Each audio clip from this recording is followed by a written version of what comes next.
el agradecimiento al Colegio de Contadores Públicos de Costa Rica por la oportunidad de venir a este bello país, lluvioso pero bello, con gente muy cálida. Muchas gracias por todas las atenciones. En la tarde de hoy vamos a trabajar con una norma reciente que ha sido emitida por el IASBI. Tiene un cambio de concepto, una unificación, un éxito del IASBI y el FASBI entre el acuerdo marco que se firmó hace unos años. ¿Cómo vamos a trabajar en la tarde de hoy? Vamos a pasearnos por algunos antecedentes para la creación de esta norma. Vamos a ver algunos aspectos generales que nos van a permitir adentrarnos en las 5 etapas que es el centro de aplicación de esta norma, y en cada una de esas etapas vamos a ir manejando algunos casos ilustrativos. Algunos son tomados de los ejemplos ilustrativos que forman parte de los documentos que creó el IASBI para esta norma. Otros casos son tomados de lo que hemos venido manejando en Venezuela cuando hemos seguido en la evolución de la norma. Esta norma duró 5 años en su creación, 5 años y medio aproximadamente. Comenzó en el año 2008 con un documento de consulta que, como ustedes saben, el IASBI tiene un debido proceso para la creación de cada una de sus normas o para la aprobación de alguna modificación. En este caso, esta norma en particular comenzó con un papel de discusión. Ese papel de discusión estuvo en consulta pública, recogidas todas las opiniones que se recibieron en torno a ese documento. Se creó el primer proyecto de norma que también fue colocado en consulta pública y hubo luego una nueva preparación de un documento en consulta, que es el de noviembre del año 2011, y en torno a esta norma, como ustedes pueden ver, tenemos aproximadamente 1.500 cartas, comentarios, hasta que surge el producto final, la NIF 15, ingresos por actividades ordinarias provenientes de contratos con clientes. Tiene una fecha de vigencia a partir del 1 de enero del año 2017, pero tiene la posibilidad de su aplicación anticipada. En esta norma sustituye normas que ya estaban dentro del cuerpo de normas completas. La NIF 11, recordemos que tenía disposiciones para la contabilización de contratos de construcción en los estados financieros de los constructores. La NIF 18, que contenía ingresos por actividades ordinarias provenientes de ventas de bienes, provenientes de prestaciones de servicios, pero además tenía ingresos provenientes de intereses, regalías y por dividendos. Además, fueron derogadas las interpretaciones que tienen ustedes allí en pantalla, que estaban vinculadas tanto con la NIC 11 como con la NIC 18. En el caso de la SIC 31 nos establecía cómo íbamos nosotros a reconocer ese valor razonable que es la base de medición de los ingresos por actividades ordinarias, de acuerdo con la NIC 18, cuando se prestaba una permuta de servicio de publicidad. En la CINIF 13, cómo íbamos a hacer el tratamiento de los premios que le dábamos a los clientes. En el caso de la CINIF 15, cuáles eran las evaluaciones que teníamos que hacer para cuando firmábamos un contrato de construcción de un inmueble, cuando lo íbamos a considerar que estábamos prestando un servicio y en consecuencia estaba dentro del entorno de la NIC 18, o cuando estábamos en presencia de un contrato de construcción y entrábamos entonces en el entorno de la NIC 11. Y finalmente, la transferencia de activos procedentes de cliente era cuando, siendo yo el contratado, debía hacerle un pago al cliente por algún bien o servicio que recibía de él, y cómo iba yo hacer la medición en cuanto a ese pago que yo tenía que hacerle al cliente. Todo eso quedó derogado y queda la mayor parte de lo que estaba dispuesto en esas normas contenido dentro de la norma que vamos a abordar en la tarde de hoy.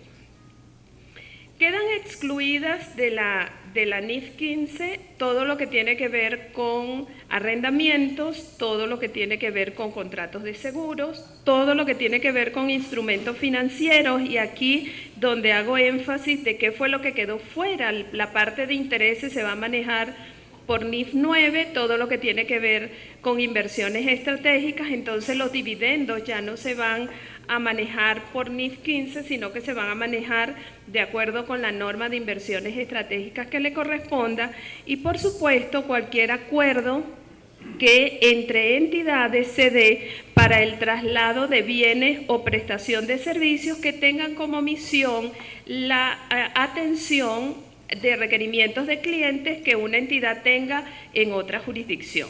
Esto no es una novedad, este último ya esto estaba excluido dentro del alcance de lo que era la NIC 18. El objetivo que persigue la NIF 15 es establecer cuáles son los principios que debe atender una entidad para presentar los ingresos por actividades ordinarias y los flujos de efectivo que reciba la entidad de un contrato con cliente, organizados según su naturaleza, según el importe, según el calendario y atendiendo a la incertidumbre que pueda tener la entidad en la recepción de los flujos de efectivo provenientes de ese tipo de contrato. Antes de adentrarnos a lo que son los 5 pasos, que es la parte medular que tiene la NIF 15, vamos a atender algunos términos claves. Esta norma, como ha sido la última tradición del IASBE, tiene contenida una parte final donde están recogidos toda la terminología clave para la atención de cualquiera de sus normas, y en este caso, en la NIF 15, yo solamente voy a tomar los 3 que considero más relevantes a los efectos de esta charla, y en primer lugar tenemos el acuerdo. El acuerdo, si nosotros nos manejamos dentro de lo que son las teorías general de los contratos, y me imagino que en el ordenamiento jurídico costarricense debe tener un concepto muy similar, contrato es un acuerdo entre 2 o más personas para obtener derechos y que le crea a la otra obligaciones. Eso es un concepto general y universal de contratos, debe estar aquí de la misma manera. ¿Qué énfasis hace NIF 15 en relación con los contratos? Que esa exigibilidad debe ser posible a través de un órgano jurisdiccional en caso que haya incumplimiento por cualquiera de las partes que conforman el contrato. El otro término clave que vamos a manejar es el cliente. El cliente va a ser el punto focal de esta norma, que en combinación con estos 3 términos clave los vamos a ir desarrollando en todo lo que son las etapas.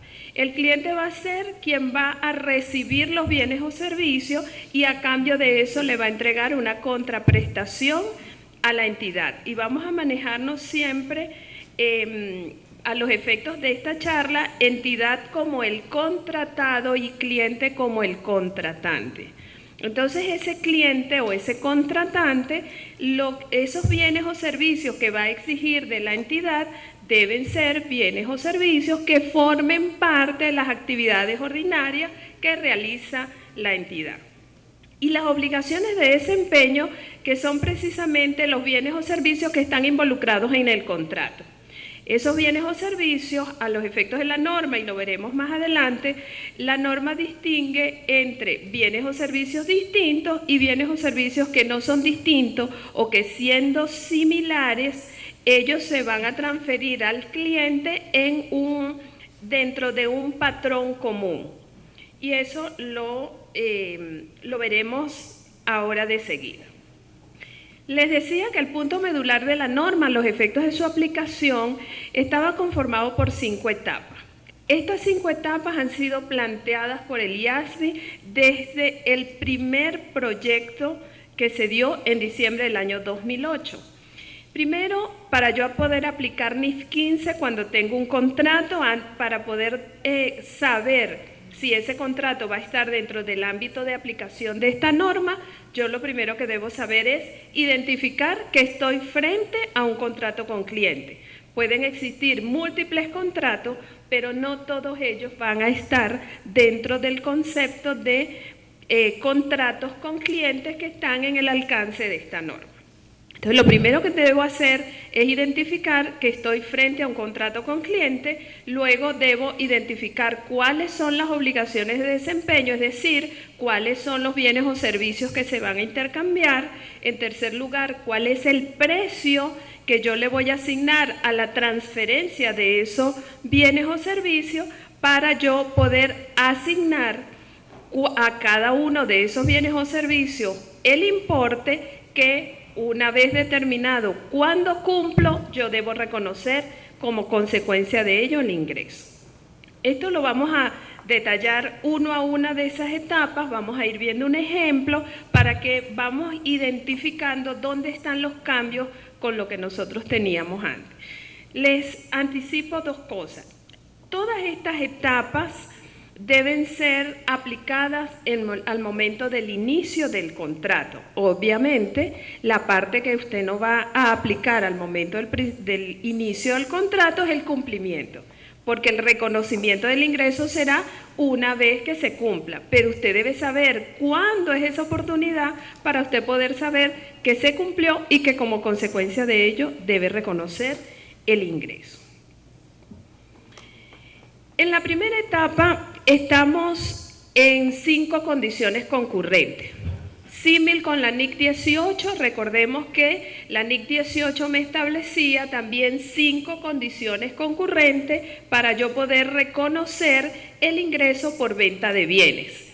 En este caso se hizo todo un estudio porque tenía 5 condiciones concurrentes en venta de bienes, 4 condiciones concurrentes en prestación de servicios y los consejos, porque recuerden que esto es una norma común emitida por el IASB y el FASB. Los 2 consejos hicieron la evaluación de qué era lo común que tenía un contrato para venta de bienes, un contrato para prestación de servicios y determinaron que para identificar un contrato yo debo tener estas 5 condiciones concurrentes. ¿Cuándo las voy a evaluar? Al inicio del contrato. Si al inicio del contrato evalúo, se cumplen las 5 condiciones, estoy entonces en presencia de un contrato que está en el alcance de la NIF 15. No se cumple una de estas condiciones, no estoy frente a un contrato que está dentro del alcance de la norma y en consecuencia de ello yo deberé hacer seguimiento constante de ese contrato hasta que el contrato cumpla con las condiciones.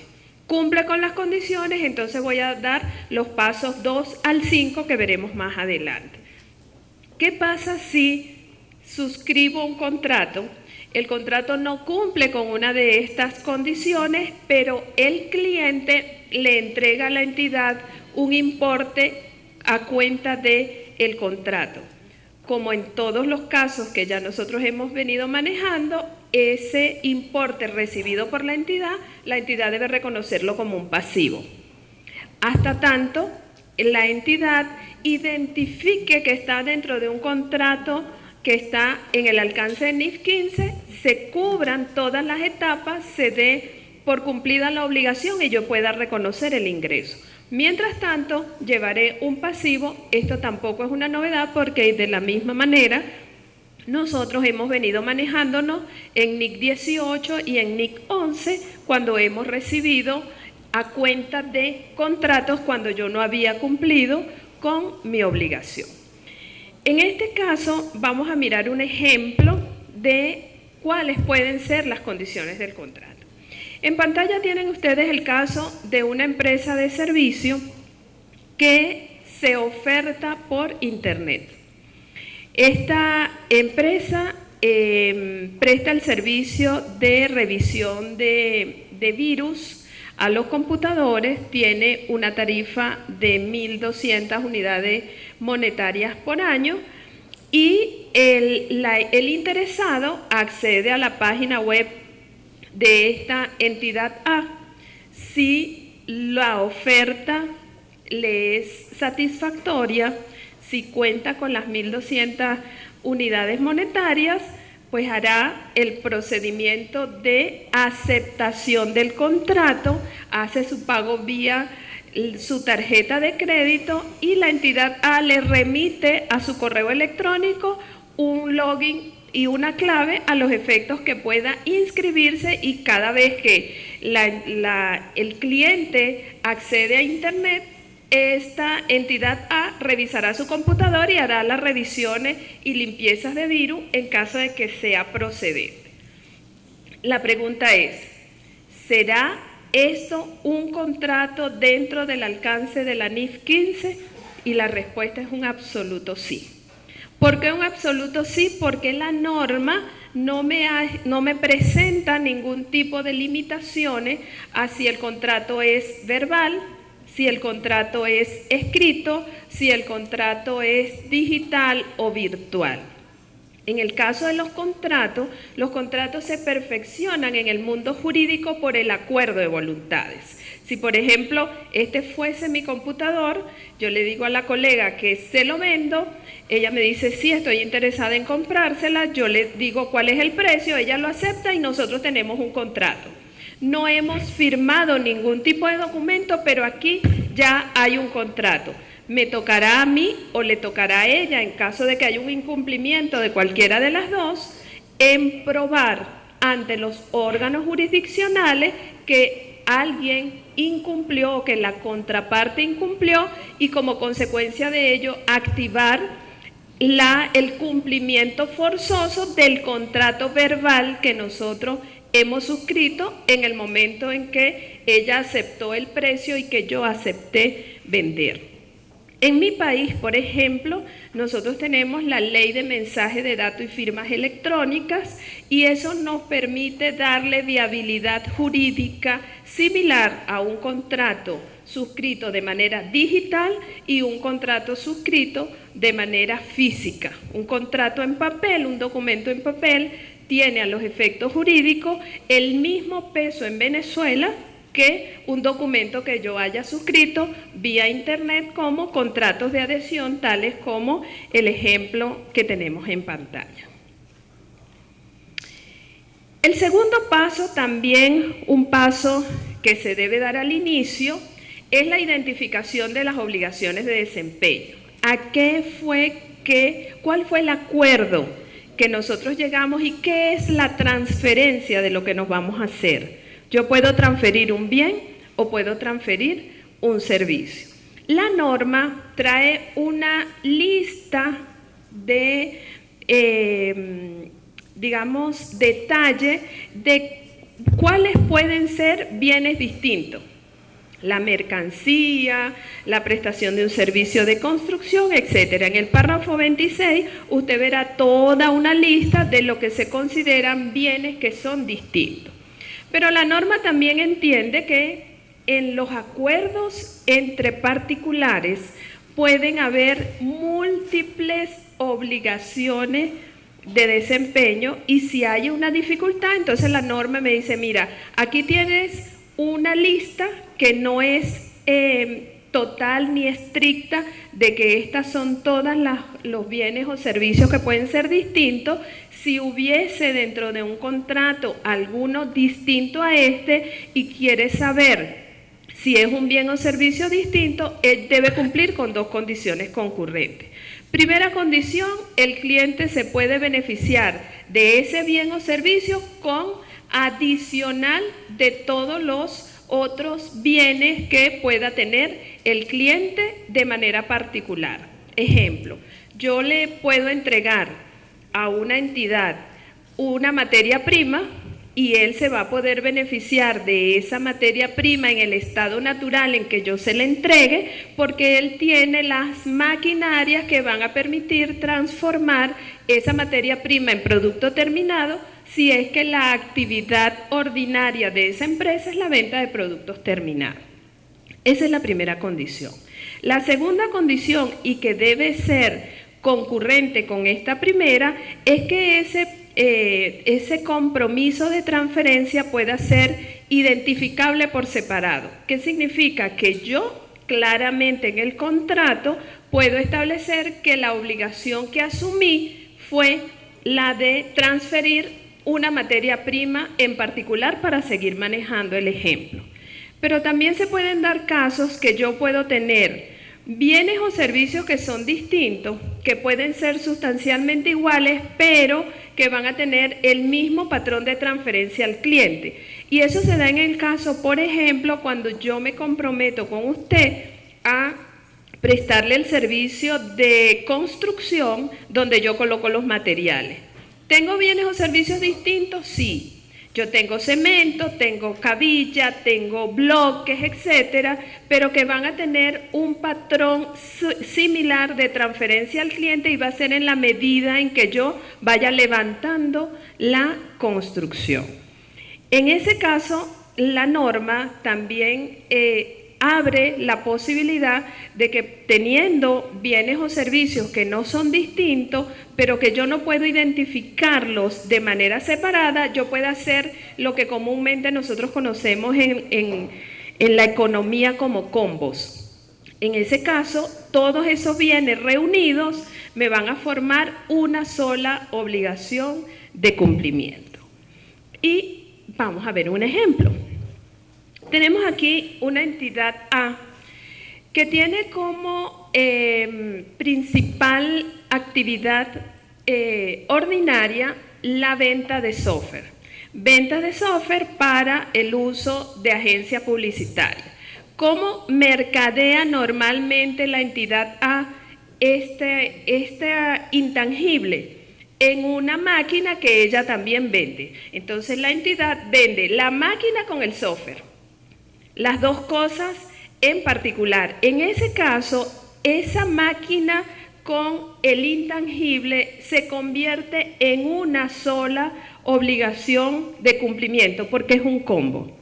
Pero también ella puede vender el software, pero instalado en las máquinas del cliente. Porque el cliente, si yo le entrego el CD, el cliente no puede hacer nada con él.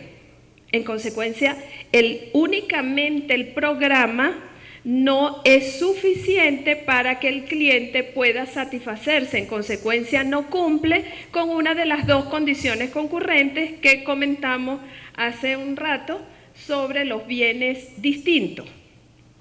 Necesitará la entidad que me compre solo el programa, que yo, entidad A, lo instale, y para eso debo hacer lo que se llama en materia de computación una interfase para conectar mi programa con los programas o la base de datos del cliente.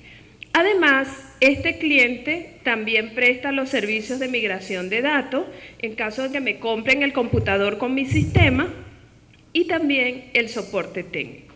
Pregunta: ¿cuántas obligaciones de desempeño puede asumir la entidad A en un contrato cualquiera que firme con un cliente? Puede asumir la obligación de entregar el computador nuevo con el programa instalado. Puede asumir la obligación de vender el programa e instalárselo al cliente. O puede prestar el servicio solo de migración de datos, o puede prestar el servicio solo de soporte técnico según lo que la entidad requiera. En estos casos, esas serán las posibles obligaciones de cumplimiento que esta empresa, con estas características estrictas que hemos señalado acá, puede asumir. ¿Qué pasa si la entidad B, que sería el cliente, suscribe un contrato de la compra del programa instalado en su computador y además el soporte técnico por un año? ¿Cuántas obligaciones de cumplimiento tengo? Tan sencillo como que tengo la venta del software junto con la interfaz especial y el soporte técnico. Diríamos que son tres obligaciones de cumplimiento, pero una de ellas es un combo.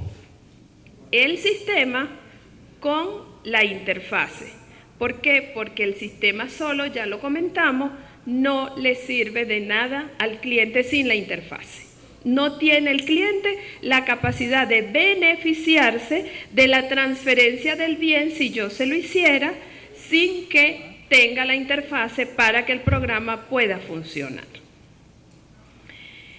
El tercer paso, que también debo hacerlo al inicio del contrato, es la determinación del precio de transacción.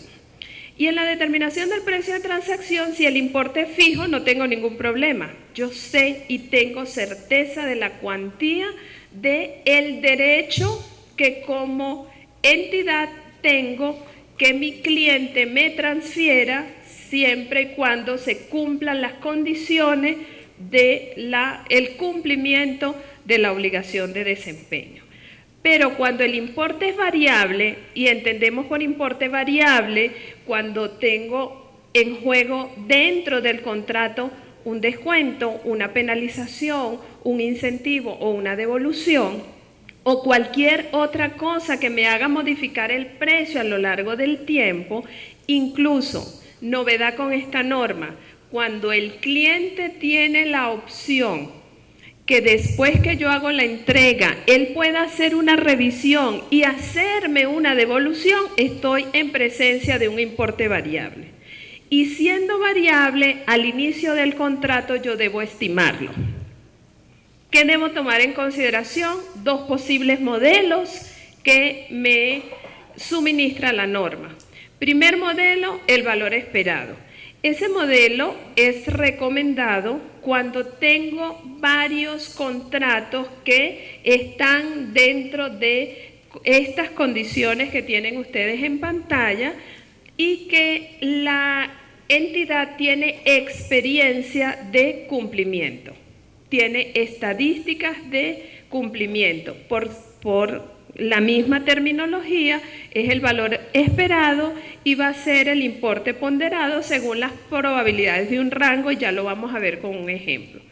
Y el otro método es el método del importe más probable. Este método es apropiado cuando ese contrato que tiene importes variables tiene solamente dos opciones: ¿me gano un bono o no me lo gano? ¿Me pueden aplicar una penalidad o no me pueden aplicar una penalidad si se cumplen determinadas condiciones o si incumplo con determinadas condiciones? Y ya lo vamos a comentar. Otros aspectos que se deben tomar en consideración para la determinación del precio de transacción son los componentes de financiación, es decir, cuando el valor del dinero en el tiempo tenga un efecto significativo. Eso ya nosotros lo habíamos manejado porque el reconocimiento en NIC 18 y también en NIC 11 de los ingresos por actividades ordinarias se medían por valor razonable. Al medirlo por valor razonable y haber un elemento de financiación importante dentro del importe, yo debía medir el valor presente de los flujos futuros de fondos y separar cuánto era el valor razonable de la transacción de venta de bien o servicio y cuánto era el importe por transacción, para yo reconocer separadamente lo que era venta de bienes de lo que era financiación. En consecuencia, yo tenía dentro de un contrato dos fuentes de ingresos, sigo teniéndolas, solo que yo voy a reconocer acá por NIF 15 el valor presente de esos flujos futuros de fondos y por NIF 9 el tema de los intereses de financiación cuando este sea relevante. Hay una aplicación práctica o simplificada que trae la norma. Cuando el componente de financiación sea en el lapso de un año, es decir, que estamos en el término corriente, la norma establece no midas el valor presente siempre y cuando ese monto de financiación no es importante. Pero siempre debemos tener el cuidado que aun y cuando eso está escrito allí en la norma, nosotros tenemos un cierre de ejercicio. Y en el cierre de ejercicio nosotros no podemos relajar lo que es la imagen fiel de las operaciones, y el ingreso por intereses que corresponda al ejercicio 1, yo no lo puedo incluir dentro de los ingresos del año 2. Entonces yo debo medir, aun y cuando esté dentro del periodo corriente, yo debo hacer la medición al cierre de los importes de financiación. La contraprestación diferente a efectivo estaba también contenida dentro de la CINIF, que lo comentamos al inicio. Este monto también, este tratamiento también sigue siendo similar a lo que ya traíamos. ¿Cómo voy a reconocer yo cuando la entidad me paga una parte en efectivo y una parte con un bien? ¿Qué valor le voy a dar al bien? Anteriormente la CINIF, y fue lo mismo que quedó recogido dentro de NIF 15, ese bien yo lo voy a medir a valor razonable. Determino valor razonable, le sumo el efectivo y ese es el precio de transacción. Lo mismo que la contraprestación de pagos que yo debo realizar a los clientes, hay dos opciones. Yo tengo que evaluar, y aquí el énfasis en que ya yo no puedo ser ignorante de los contenidos de los contratos, porque en materia contractual, como es un acuerdo de voluntades, yo puedo hacer múltiples negocios. Y él, en este caso, el preparador de la información financiera, deberá estar atento a cuál es la intención y el acuerdo que llegaron las partes para poder reconocer de una manera fiel y exacta la intención que tuvieron ellos en ese contrato y en cada uno de sus contratos. En el caso de esa contraprestación por pagos a realizar a los clientes, yo tengo dos opciones.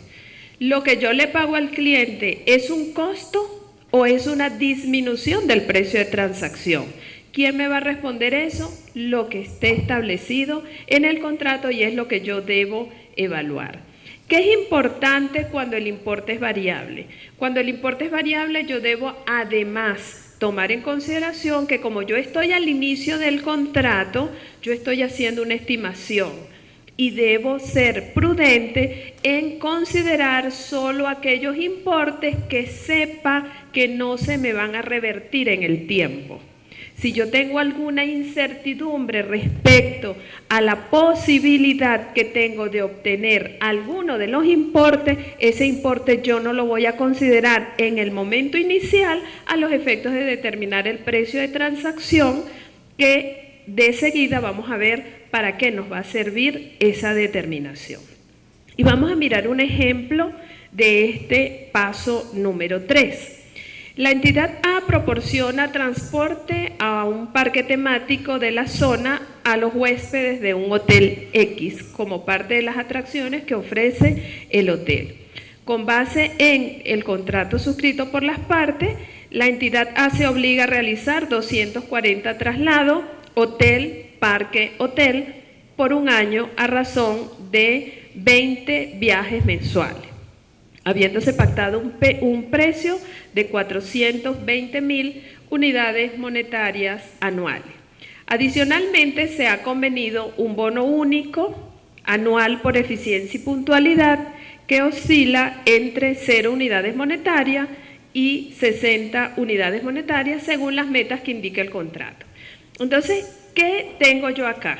Yo tengo un monto fijo más un bono, pero un bono que está condicionado a que se cumplan unas condiciones y hay unas alternativas que la entidad tiene que evaluar. La entidad tiene que saber, como él está dentro de un rango, él se puede ganar 0 bonos, pero se puede ganar 1, 2, 10, 20, 50, hasta 60.000 unidades monetarias. La entidad tiene que tener un registro de historia de su cumplimiento para poder establecer el cuadrito de probabilidades que tienen ustedes allí. Obviamente, como esto es televisión, tenemos todo hecho. Entonces ya sabemos cuáles son las probabilidades que la entidad analizó y de acuerdo a su rendimiento establece ese tipo de probabilidades. ¿Cómo determino en ese caso el precio? El precio tiene una parte fija, 420.000, más el 20% de 20.000, más el 40% de 40.000, más el 30% de 60.000, que son las posibilidades que la entidad A ha evaluado que en ese momento ella pueda cumplir. ¿Puede variar en el futuro? Sí. Cuando varíe, vamos a ver al final un ejemplo de cómo yo voy a hacer la modificación de los ingresos reconocidos cuando haya una variación en el precio. Otro ejemplo, para el otro método que comentamos de la estimación del precio. La entidad A ha sido contratada para construir un edificio con base en unos planos ya aprobados, ofreciendo culminar la obra en 2 años. El precio pactado de la construcción es de 1 millón de unidades monetarias, más un bono de 200.000 si culmina la obra en 18 meses. ¿Cuántas posibilidades tiene? Solo 2, que se lo gane o que no se lo gane. Entonces aquí la entidad A va a aplicar el método del importe más probable y obviamente cuando está al inicio del contrato, ella no sabe si se lo va a ganar o no se lo va a ganar, porque no sabe si va a cumplir en 18 meses o en el tiempo o con la condición que se estipula en el contrato para hacerse merecedora de esa parte adicional que me hace variable el precio. ¿Cómo reconozco al inicio? 1 millón de unidades monetarias, que es lo cierto, el precio fijo que yo he pactado. Pero ¿qué ocurre de seguida? Que en cada fecha de cierre, como yo hice una estimación, voy a hacer lo que hago con todas las estimaciones. ¿Y qué es lo que la norma me establece que haga con las estimaciones? Pregunto, mire que van a rifar un carro por la respuesta. Yo debo evaluar todas las estimaciones al cierre de cada fecha de presentación, llámese fecha intermedia o llámese fecha de cierre. Entonces, a la fecha de cierre, la entidad tendrá que evaluar qué tan factible es que se gane el bono o que no se lo gane. Y supongamos que ya ha pasado el tiempo y por la evaluación que ha hecho de la evolución del cumplimiento que lleva o del adelanto que lleva de la construcción, tiene posibilidad de ganarse el bono. Entonces el precio de transacción es otro. Pero puede haber la posibilidad que, por ejemplo, el contrato se firmó en noviembre, la entidad cierra en diciembre y obviamente la situación entre noviembre y diciembre no es distinta. Seguiré entonces midiendo por 1 millón de unidades monetarias. ¿Qué pasará en el próximo cierre, donde llevo apenas 13 meses de contrato contados desde la fecha de suscripción? Volveré a medir. Si a los 13 meses vislumbro que puedo ganarme el bono, a los 13 meses entonces, en el próximo cierre, tendré un precio de transacción distinto. Y vamos a ver con este mismo ejemplo al final qué es lo que yo debo hacer. En el cuarto paso, la norma establece la asignación del precio de transacción a las obligaciones de desempeño. Paso 1, estábamos en un contrato. Paso 2, determinamos cuáles eran las obligaciones de desempeño. Paso 3, determinamos el precio. Y paso 4, ahora vamos a distribuir ese precio que hemos establecido entre esas obligaciones de desempeño que también hemos establecido. Y para eso la norma me sugiere, y por eso en resaltado tienen ustedes, entre otros, me establece 3 posibles métodos en el caso que el precio yo no tenga la posibilidad de una asignación fija porque tenga un precio observable o directamente observable. ¿Qué significa esa expresión? Significa que es el precio que yo regularmente vendo ese bien o es el precio que yo regularmente tengo asignado para la prestación de un determinado servicio. Si fuese este micrófono el que yo voy a vender y este micrófono yo lo vendo en 1.000 bolívares, perdón, 1.000 unidades monetarias porque no uso me quedé en mi Venezuela, en 1.000 unidades monetarias, ese es el precio observable, ese es el precio que yo tengo de lista. Si yo vendo 5, serán 5.000 unidades monetarias. Si vendo 20, serán 20.000 unidades monetarias. Si yo entrego en mi primera parte 3, yo sé que tengo derecho a que la entidad me entregue 3.000 unidades monetarias, porque ese es el precio corriente. Pero, ¿qué pasa si yo tengo varios productos, como vamos a ver de seguida con un ejemplo, y los precios varían porque usted tiene una retribución, porque me compró el producto A con el B con el C, o porque usted me compró un monto mayor de productos entre varios mezclados, o qué pasa si yo le doy un descuento. Si yo le doy un descuento, entonces yo tengo que evaluar. ¿El descuento está asociado a un producto en particular? Entonces se lo asigno a ese producto en particular. ¿El precio está asociado al grupo de productos? Entonces tendré que hacer una distribución proporcional. Y por eso la norma me establece algunos métodos sugeridos.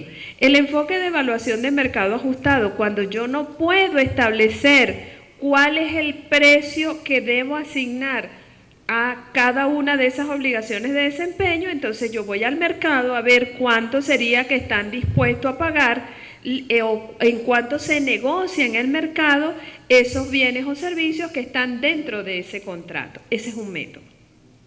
El otro método es que yo haga el costo más un margen. Bueno, es normalmente el costo que yo tengo, que lo conozco, y el 30% que es el que me gano.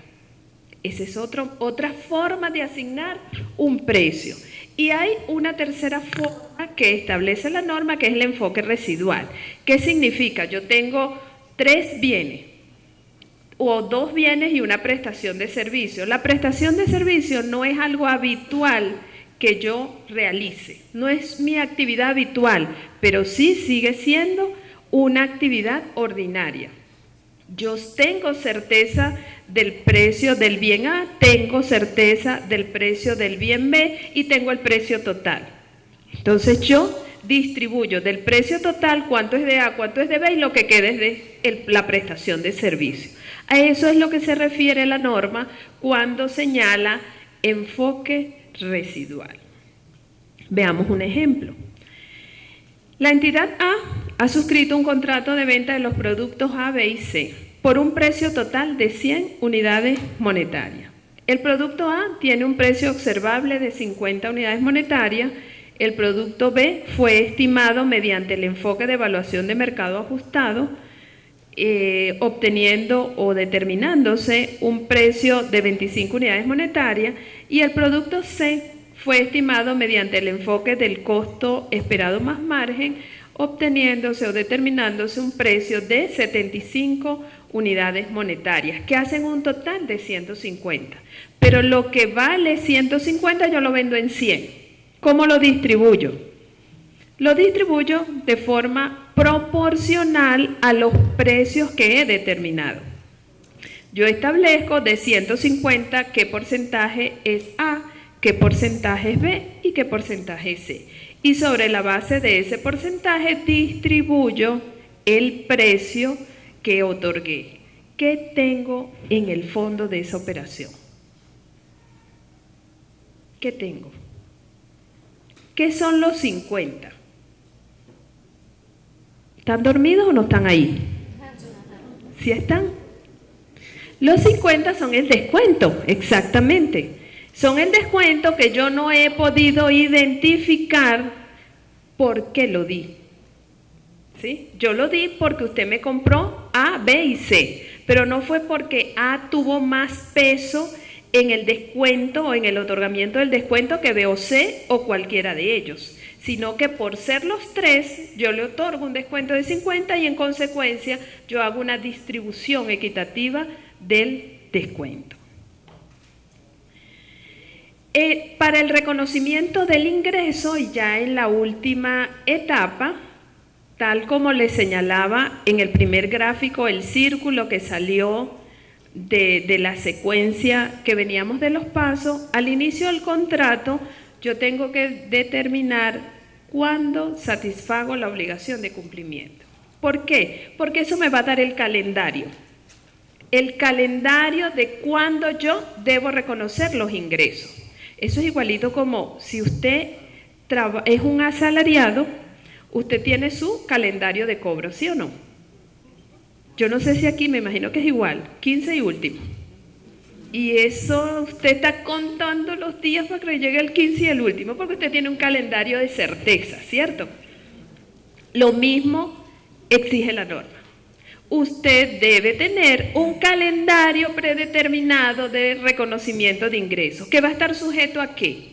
A que usted cumpla con la obligación de desempeño, porque cumplida la obligación de desempeño, usted sabe cuánto es el derecho que tiene a exigir a su cliente el pago, dentro, por supuesto, de las condiciones que estén para que ese pago se realice. En este caso, la norma me establece que yo debo identificar si el cumplimiento de la obligación lo hago a lo largo del tiempo o en un momento determinado.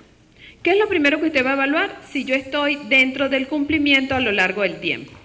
Si no estoy dentro del cumplimiento a lo largo del tiempo, en consecuencia, entonces usted cumple la obligación en un tiempo determinado. ¿Qué es eso y cómo es? Establece la norma que a lo largo del tiempo se va a dar si se cumple cualquiera de estas condiciones. 1. El cliente recibe y consume en la medida en que la entidad realiza la obligación. Ya lo vamos a ver con un ejemplo. El cliente controla el activo creado o mejorado en la medida en que la entidad lo desempeña. O la entidad no puede dar un uso alternativo al activo y puede exigir el pago. ¿Qué significa que la entidad no puede dar un uso alternativo al activo? Que si yo estoy construyendo, por ejemplo, un ventilador con unas especificaciones especiales para mi cliente A, que solamente puede ser instalado en una máquina que tiene el cliente A, para mí como entidad o es sumamente oneroso o es imposible que el ventilador que estoy haciendo para mi cliente A, yo se lo pueda vender al cliente B. No así cuando yo estoy haciendo estos micrófonos, que yo estoy haciendo estos micrófonos que me comprometí con el colega a venderle 50, pero llegó la colega y me dijo, es que yo necesito uno solo porque tengo allá el congreso y me falta un micrófono. Y yo puedo agarrar el micrófono, toma, llévalo. Ahí yo puedo dar el uso alternativo, yo como entidad, el uso alternativo de ese bien. ¿Por qué? Porque yo tengo el control. Yo tengo el control de ese bien y yo me comprometí con él a en un momento determinado entregarle 50 micrófonos.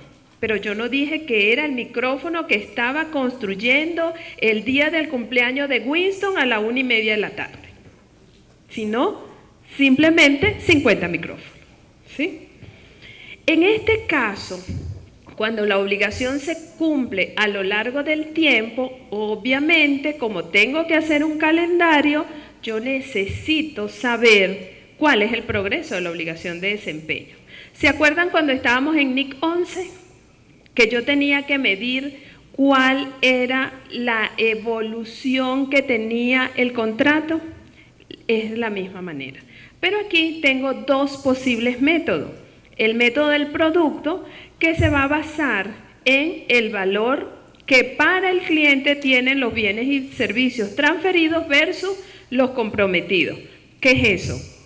Yo me comprometí a vender 50, a prestar un servicio, para que sea a lo largo del tiempo, a prestar un servicio que tiene 5 fases.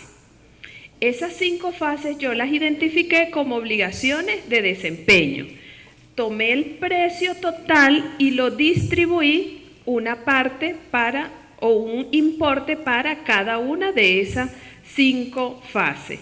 Cumplida la primera, yo sé cuánto del total de mi contrato corresponde a la primera fase que ya culminé. ¿Lo ven? En ese caso yo estoy utilizando el método de los productos. Puedo utilizar también el método de los recursos. También lo utilizábamos en la NIC 11, cuando yo tomaba el costo total que estimaba incurrir y sobre la base de los costos incurridos yo determinaba un factor que era el que le aplicaba al valor total del contrato y eso era lo que yo reconocía como ingreso. ¿Recuerdan eso de NIC 11, no? De todas formas lo vamos a ver con un ejemplo. Y la otra posibilidad es cuando la obligación de desempeño yo la satisfago en un momento determinado. Cuando le entregué al colega los micrófonos, cuando le entregué a la colega el micrófono. Eso es cumplido en un momento determinado. ¿Qué me establece la norma como orientación para que yo determine cuál es ese momento? Si yo tengo derecho al pago. Cuando yo le entregué a ella el micrófono, yo tengo el derecho al pago. A menos que yo haya dicho, 15 días después de la entrega, usted me va a pagar. Entonces, yo tengo una certeza. Ya yo cumplí la obligación, pero el cumplimiento de ella está en una condición suspensiva. ¿Cuál es la condición suspensiva? Que pasen los 15 días. Entonces, tenemos que empezar a manejarnos bien en materia de contrato. La materia de contratos por la que yo la estudié en Derecho era un libro como así.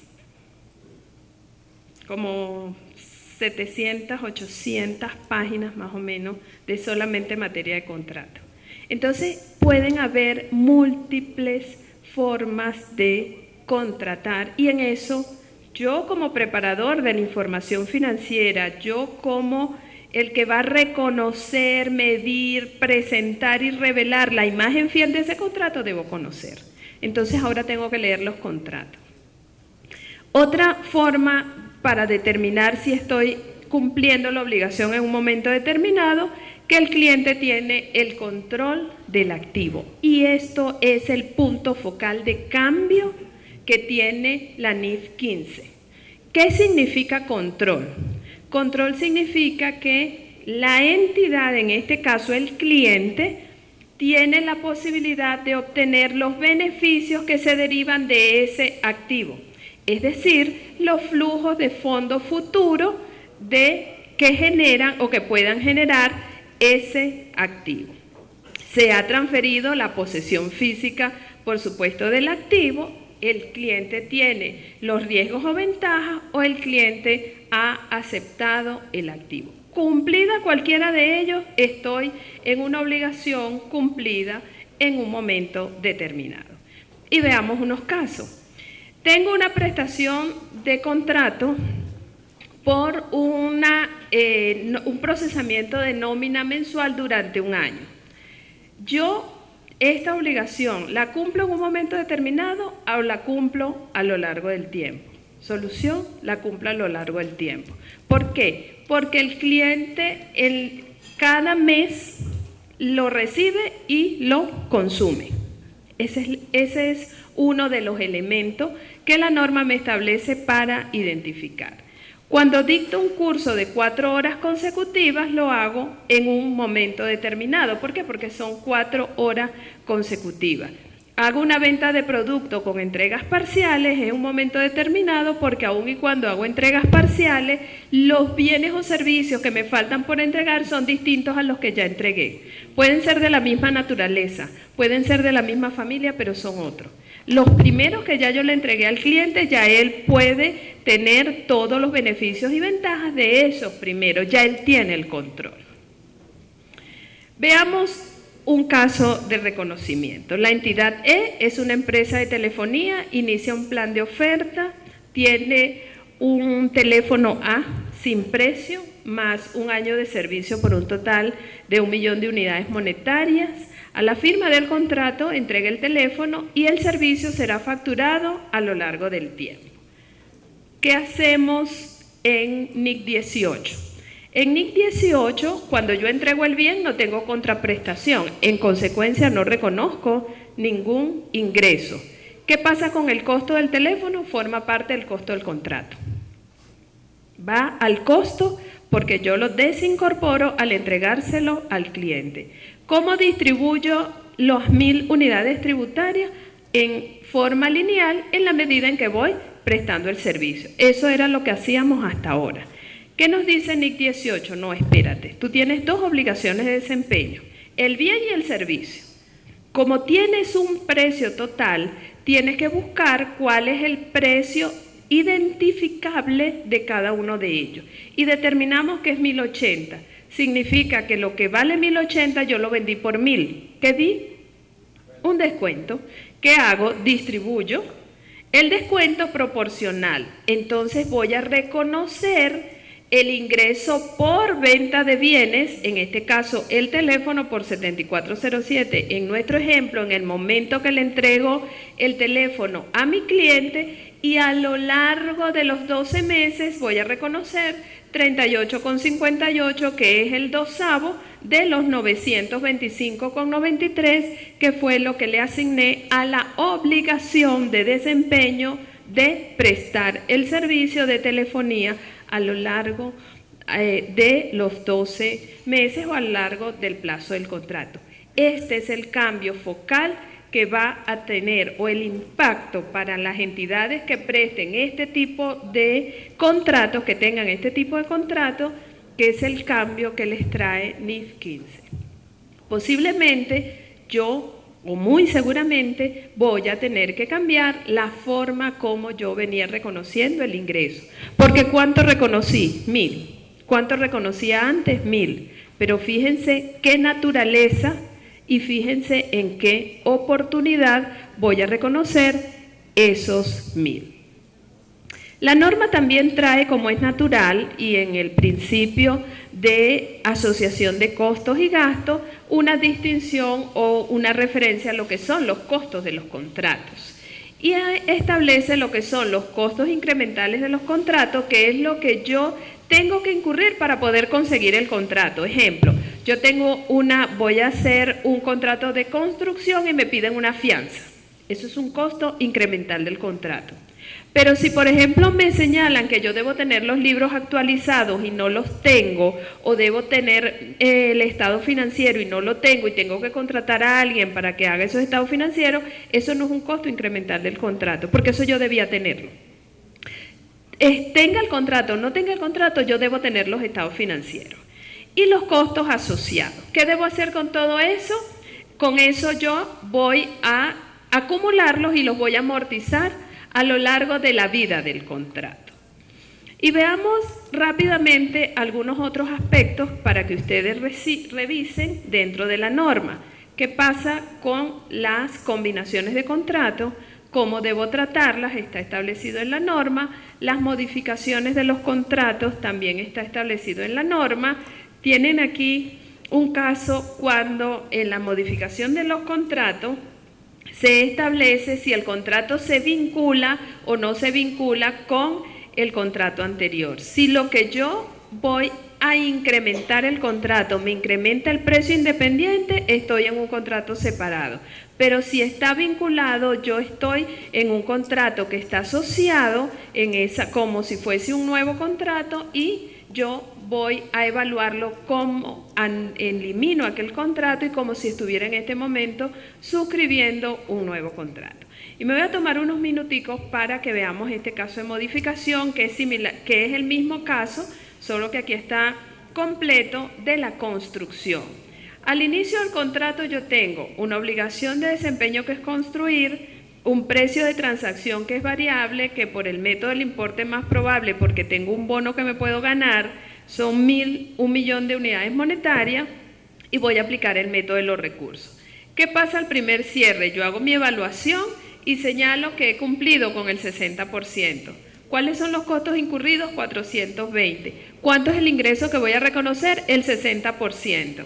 El 60% se va a ingreso y los 420 que tenía en el activo se van al costo. ¿Qué pasa si se me modifica el contrato, me lo incrementan y lo que era 1 millón, ahora es 1.150.000, pero ya sé que me puedo ganar el bono y llego a 1.350.000, y como consecuencia de ese aumento lo que era 700 pasa a 820, entonces yo debo hacer una nueva evaluación. ¿Cuántos son los costos estimados? 820. ¿Cuántos son los incurridos? 420. Tengo un 51,20 cumplido, y como consecuencia de ello debo hacer una ajuste a la estimación, y este ajuste será hacia el futuro, porque siendo estimación yo no voy a modificar el reconocimiento que ya hice hacia el pasado. Otras cosas que trae la norma, la transición ya la comentamos, cómo lo voy a aplicar por primera vez, y además en sus apéndices, además de la información a revelar que ustedes pueden evaluar, tiene la definición de términos, ya lo comentamos, tiene una guía de aplicación donde quiero hacerle énfasis en que revisen lo que tiene que ver con garantía y con licencia. Tienen además la fecha de vigencia y transición, y modifica esta norma 17 normas.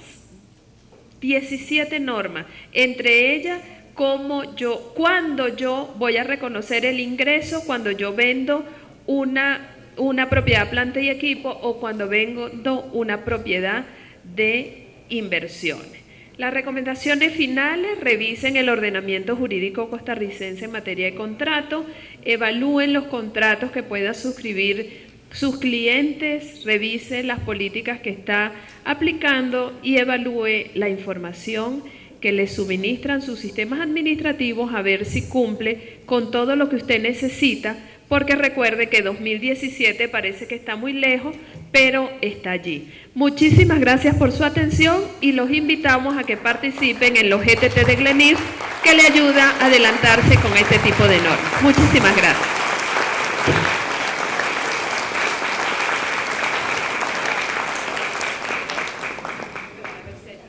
Muchas gracias, doña Norely. No sé si hay alguna pregunta. ¿Alguna pregunta? Ok, aquí tengo dos, pero por cuestiones ahí tal vez de tiempo que me las pasaron, se las vamos a pasar a doña Norely y ella las va a responder al correo electrónico. Mucho gusto.